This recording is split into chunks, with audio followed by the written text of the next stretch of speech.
자, 2018년도 소방승진시험 과목 중에 소방공무원법을 강의하게 된 이문주입니다. 소방공무원법 여러분이 처음 접하게 되면은 가장 좀 부담스러워하는 과목 중에 하나가 소방공무원법입니다. 아니, 소방공무원법 뭐가 그래 부담스럽습니까? 라고 이렇게 말할 수가 있어요. 제가 현직에 있을 때 승진시험 공부하면서 소방공무원 때문에 위시험이 한번 떨어졌어요. 그렇기 때문에 제가 소방공무원법이 그렇게 쉬운 것은 아니라는 것을 누구보다 잘 알고 있습니다. 그때로 제가 소방공무원법을 공부를 안 한 건 아니에요. 열심히 달달달 외웠는데 근데 떨어졌습니다. 그 이유는 뭘까? 그 이유는 이렇기 때문에 그래요. 뭐냐면은 일반적으로 우리가 법은 어떻게 구성되어 있습니까? 그냥 법, 령, 규칙 이렇게 구성되어 있어요. 이렇게 구성되어 있는데 소방공무원법은 어떻게 되어 있냐면은 소방공무원법이 있고, 그죠? 그 다음에 임용령이 있어요. 임용령, 그 다음에 임용규칙이 있고, 그 다음에 또 승진 임용령, 임용규칙이 있습니다. 그 다음에 교육이 있습니다. 교육. 그 다음에 또 뭡니까? 징계가 있어요. 자, 이렇게 법이 나누어져 있다 보니까 법에서 한 문장이 있는데 어떤 거는 임용에 들어가 있고 어떤 건 승진에 들어가 있고 어떤 건 징계에 들어가 있고 교육에 들어가 있고 왔다 갔다 합니다. 왔다 갔다 하다 보니까 이게 정리가 안 돼요. 보기는 엄청 많이 보는데 이게 나중에 이렇게 모아지지 않으면 여러분들이 결국은 좋은 성적을 낼 수가 있다 없다? 없습니다.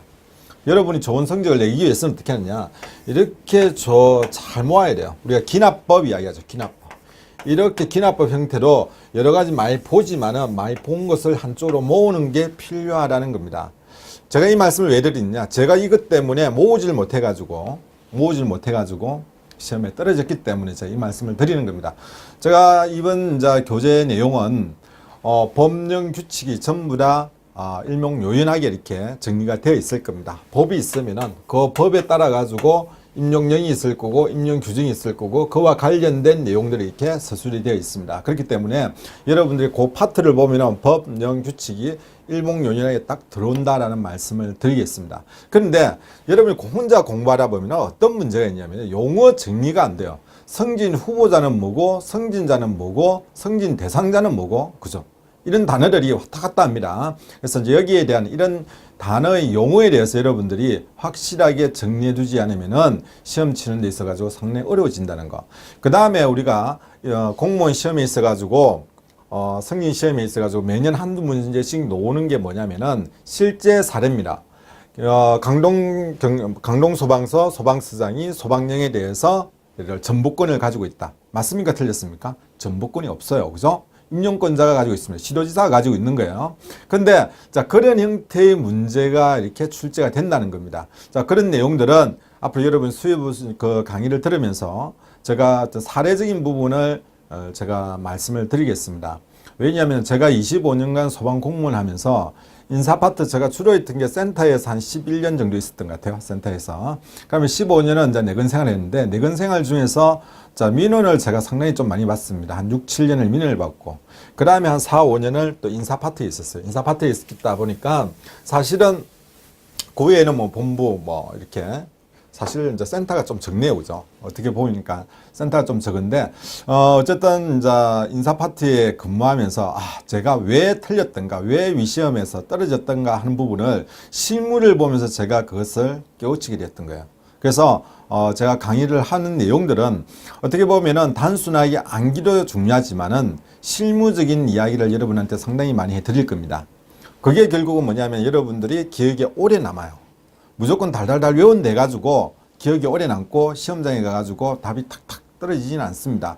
제가 항상 이야기하는 게 있죠. 상중하 문제 중에서 하 정도는 그냥 여러분 외우는 대로 달달달 외우는 대로 시험 문제 답을 찾을 수가 있습니다. 그런데 이게 중 이상 상으로 가게 되면은 이게 여러분이 단순하게 외운다는 것만 가지고 문제를 풀실 수가 없다라는 거죠. 그때는 어떻게 됩니까? 여러분들이 외우는 거에서 그것을 어떻게 적용하는가 하는 부분까지 여러분들이 이해를 해 주셔야 됩니다. 그런 부분들을 제가 여러분하고 같이 공부를 하면서 제가 하나하나씩 말씀을 드릴 겁니다. 당연히 암기하는 방법도 있죠. 암기하는 방법도 저는 머리 글자 외워가지고 머리 글자 따가지고는 잘 안 외웁니다. 보통 보면은 문장으로 외우죠. 하나의 문장을 외우게 되면은 전체적인 내용을 다 암기할 수 있도록 그렇게 이제 하는 스타일인데, 어쨌든 우리가 단순하게 암기를 해야 되겠다 하는 부분들은 제가 또 암기하는 방식대로 또 여러분한테 말씀을 드릴 테니까 그렇게 맞춰가지고 여러분이 같이 오시면 될 겁니다. 같이 공부를 하시면 될 것 같고, 지금 현재 법이 지금 1월 달까지 12월 2017년도 12월 31일 이전에 개정된 내용들은 전부 다 반영을 했는데, 제가 보기에 한 2월 달이나 3월 달쯤 되면은 또 공무원법 개정과 관련해 가지고 임용령, 임용규칙 이제 이런 부분들이 좀 바뀔 것 같아요. 바뀔 것 같은데, 그럼 바뀌는 내용은 저희가 항상 저희가 교재가 시중에 판매가 되지 않죠. 저희 사이트를 통해서만이 판매를 할 수가 있습니다. 판매를 합니다.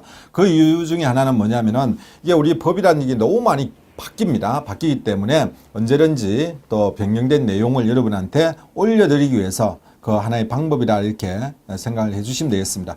저희가 아마 많은 내용들이 변경이 되면은 SN 문자를 보내드릴 겁니다. 며칠날 기준으로 해가지고 법이 이렇게 바뀌었다고, 그 개정된 내용을 출력을 하십시오라고 이렇게 이야기를 할 겁니다. 그렇게 되면은 또 여러분들이 개정된 내용을 참고를 하셔가지고 공부를 해주시면 되겠죠. 대체적으로 보면은 개정된 내용 중에서 단순한 부분은 시험에 잘 반영되지 않지만은 좀 중요하다라고 생각되는 부분들은 시험에 잘 나옵니다. 그렇기 때문에 특히 다른 부분보다는 공무원법에 있어가지고 법 개정은 현실적으로 우리가 그 소방 공무원이 근무한다는 근무나 복무라든지 임용 이런 부분들에 직접적으로 연관성이 있기 때문에 바뀐 법에 대해서는 여러분이 그때그때 숙지를 해줄 필요가 있다라는 말씀을 드리겠습니다. 근데 이런 질문을 해요.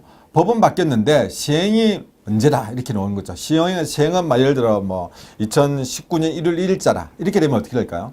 그 같은 경우는 그 시험에 출제가 되지 않습니다. 왜냐하면 현재 적용되는 법은 뭡니까? 기존에 있던 법이 적용되기 때문에 그렇죠. 자, 그런 부분도 여러분이 참고하셔가지고 공부를 해 주시면 되겠습니다. 제가 모든 과목에 있어가지고 항상 이야기하는 거 있습니다. 여러분이 궁금해 하시는 거 절대 혼자 넘어가지 마시다. 이렇게 이야기를 합니다.